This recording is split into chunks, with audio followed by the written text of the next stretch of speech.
I'd like to start off by saying the title of this video is a little bit of a take on words. The best way to beat a narcissist is to not engage with them at all. Let's look into narcissism and narcissistic personality disorder.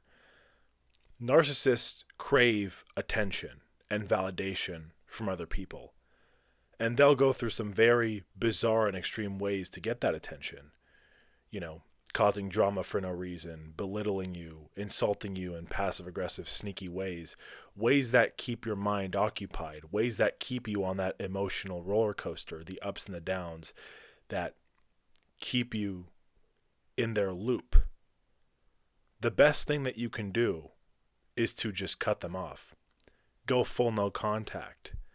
Do not give them the attention that they desire. That is the best way to beat a narcissist. I myself have put up with narcissistic people, especially throughout my younger life, my earlier 20s, when I was more naive, when I didn't have that discernment through experience to be able to know who and who not to associate with. I didn't even know the depth of what the term narcissist even meant. Now, I've, of course, heard that word thrown around, but I didn't know what it implied. It was until I did my own research, I saw that these people were indeed very narcissistic. Now let's look where it stems from, right? Because you think, how does someone develop this disorder? Now, I'm not a psychologist. I'm not someone who could diagnose people with mental disorders. But through my observation, through my experience dealing with narcissistic people, and through hearing friends' stories and other people's stories, what seems very apparent is all narcissists seem to have this in common. Very low self-esteem, very low sense of self-worth and confidence, and they're very miserable. They're very miserable in their personal lives. They're very miserable deep down. They're very insecure, unbalanced people that are not at peace with themselves. They have no peace of mind, and therefore they disturb everyone else's peace of mind. Now, that's not to say everyone who has confidence issues or low self-esteem or is insecure is a narcissist. But these people just have bad intent combined with those things. They want to see everyone else as miserable as they are. They want to see everyone else suffering and chaos as they do. And that's why the only thing they do in, friendships or relationships is to wreak havoc, to cause problems, to cause strife, to cause drama, because they want to throw you off. They want you questioning your own sanity. They want you not having your own peace of mind. So with that, the best thing you can do is isolate yourself from them. Go full no contact. And what the narcissist will try to do is they'll try to check in on you. They'll try every now and then to get you back in the loop, and you just got to ignore them. Better yet, I think it's safer to just block them. Just ghost them. You do not owe them an explanation. These kind of people, give them an explanation, they're going to use it to get you back in that loop. They're going to use it to stir up more drama. Oh, well, why do you switch up so much? Why do you this and that? And don't play that game with them. That is truly how you beat the narcissist. Now, to get into my own background, as I mentioned, I was much more young, much more naive, much more vulnerable to falling victim to these types of people who want power and control over your life. I had some friends who were older than me at the time who, at the time, didn't seem like bad friends. We had made memories together. They have done things that a good friend would do. But what I came to find out was that they were just simply narcissists.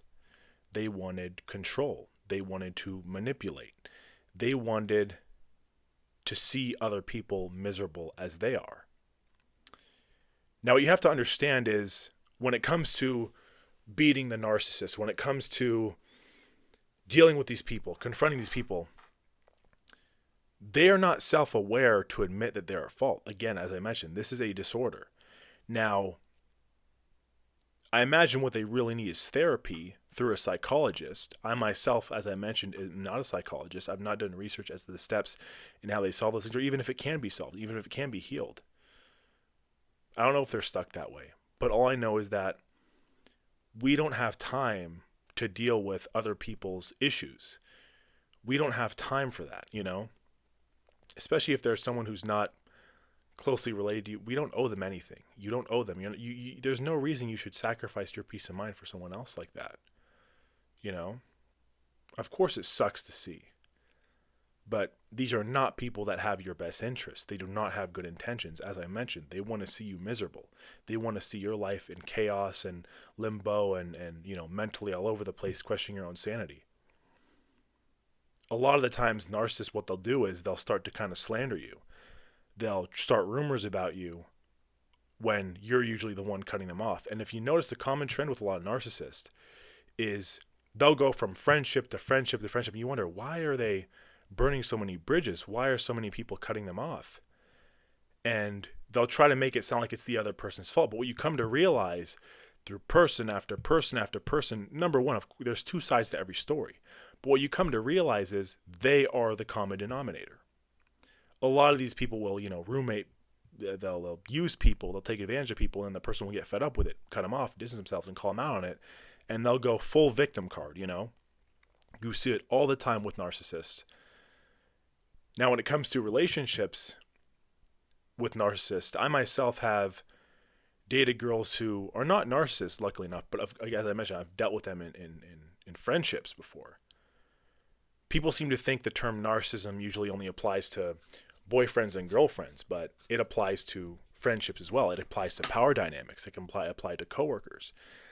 It's not just for relationships, That's, I think, the big, not mistake, but something that's not really acknowledged as much. Because when you usually do research in a narcissist, you'll find stories about girlfriends, toxic exes and stuff like that, boyfriends and stuff, but not as much just basic power dynamics and friendships and stuff like that, family members even. Again, the narcissist's goal is the same across the board. It is to wreak havoc. It is to cause misery. It is to cause strife in your daily life, in your mind, to bring you down to their level. Now, I've had friends that have been in relationships with women who are narcissists, and that's extremely apparent. One of my friends actually broke up with a girl about a year ago, and he would tell me kind of these things and red flags, and along with other people that are close with him, and we all pretty much told him the same thing, like, dude, this girl just sounds like a narcissist. She was very manipulative. She would make backhanded comments. She would kind of instigate and cause problems. Then when he would respond out of anger or, what might be seen as accordingly, but getting a little bit frustrated, she would go total victim. She would just ignore him and just keep him in this loop. She'd flip-flop all the time, just keep him in this loop of an emotional roller coaster of, oh, she's happy to see me, and then, oh, she's arguing, and oh, she's being weird over text. Just that is manipulation. That is narcissism. Just the constant craving these people have for attention, for validation. They get off on the drama. They get off on the revolving wheel and roller coaster that you give them. You know what I mean? Because that's ultimately the only thing that makes them feel better about themselves, is seeing other people do bad and be miserable like them, and getting attention and validation from other people to not, to help with their lack of self-esteem and confidence. Now, I feel sorry for these people. Of course I do. It's a shame to see people that are so damaged, that are, because a lot of it does stem from trauma. People that don't know how to handle that trauma, don't know how to use it. Now, you think a lot of people who have dealt with traumatic experiences, they don't want to see other people suffer like they did. They oftentimes, a good person will go out of their way to make sure and prevent other people from making those mistakes. As I made a previous video talking about how I'm going to be 30 in a couple of years, and mentioning mistakes that I made throughout my earlier 20s and late teens, to hopefully let viewers watching that video not repeat those mistakes. Whereas a narcissist will make those mistakes, have those traumatic experiences, and rather than wanting to help other people, they'll want to pull them down. They'll want to see other people make the same mistakes. They'll want to see other people do the same things and be labeled the same stuff as they were. They want to see people be losers. It's very alarming. And it's very alarming, too, to see the apparent rise in this. And, of course, it could be just because of social media, things out there. It's more talked about now. But this isn't me saying this. This is through other people I've talked to, through friends I've talked to, through, many videos I've watched where people do say there does seem to be a rise in people with narcissistic behaviors. So that's why it's important to know how to deal with them. Because as I mentioned, when I was younger, I didn't know anything about what the term narcissist implied. And that's why I didn't know how to deal with them, because I didn't have the skills and the personal discernment to be aware of that. I wasn't the most outgoing person when I was younger, especially when I was in my teen years. I was very, I had friends, but I was very, kind of to myself. I was more into video games, kind of nerdy stuff. I went to some parties here and there, but not really into bars or anything like that. Not the things a lot of my peers would do. So I wasn't exactly the most sociable person back then, to where I didn't have as much experience in friendships and relationships and things going wrong to know how to discern those things. You know what I mean? It's until I really reached around my mid-20s where I was like, okay, now I know the things to look out for, and where I can hopefully make videos like this to give people that knowledge to not make the same mistakes. Because believe me when I say this, these narcissists will take a toll on your well-being during the time you're dealing with them. They're going to affect your peace of mind. It's stress, and unnecessary stress. Anyone who's Gen Z or millennial, we have enough stress to deal with. I mean, the way the economy is, the way dynamics are now, trying to make ends meet, which I know some cities are more expensive than others. I'm in a very expensive part of the country, which doesn't help our case in a lot of ways. I've heard some other parts of the country are a lot more affordable, even with the wage being less than it is here. But nonetheless, we all have our own personal battles. We all, family stuff. Everyone has problems. Everybody. Everyone's dealt with some sort of trauma. The last thing we need is someone causing more problems, someone derailing us from things we should be focusing on. Because having narcissistic people in your life, you'll start to neglect things you should be focused on, because you'll be so stressed and occupied on their nonsense. Whereas maybe if you should focus on school or work or fitness or something like that, they'll take away from that, which is why it's so important to get away from them. Another big thing, the term self-respect, the term self-worth. When people talk about self-improvement, they talk a lot about better style, better haircut, which is a good thing. I myself am wanting to experiment more with certain, clothing articles and hairstyles. I'm receding a little bit, but just things that kind of fit me, right? Certain clothing, fits, jewelry and stuff like that, fragrances. These are all good things, but those are on a physical level. When people talk about self-improvement, let's also talk about the mental level. Let's talk about loving yourself and not surrounding yourself with toxic narcissistic people, because that's a big part of self-worth and self-love as well. Not just the physical stuff, which is important. It's good to be presentable. It's good to feel confident about yourself when you walk into a room. But the mental stuff, which I would argue is even more important than those things.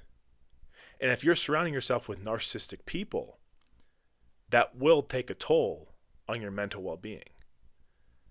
So just want to get on here and kind of share my experience, my thoughts, and ultimately how you indeed beat a narcissist, which is by going full no contact, by cutting them off. Because in their mind, there is no winning. It's a game to them. They want to continue on this loop of drama. They'll find any way to continue that. And if you confront them on anything, you already know they're going to play the victim card. They're going to start trying to slander you. They're going to play games. The best thing you can do is just not be part of that game anymore. Just cut them off completely. Whether that's ignoring them when they call or text you, eventually they'll get the memo you don't want to entertain their stuff anymore. Whether it's being very short, just giving them one word of replies until they leave you alone or stop, with the stuff as much, or just outright blocking their numbers, blocking them on social media, whatever it might be. Whatever precaution you need to use, whatever you do, just don't play their game. And that is how you want to beat the narcissist. Thank you guys so much for viewing.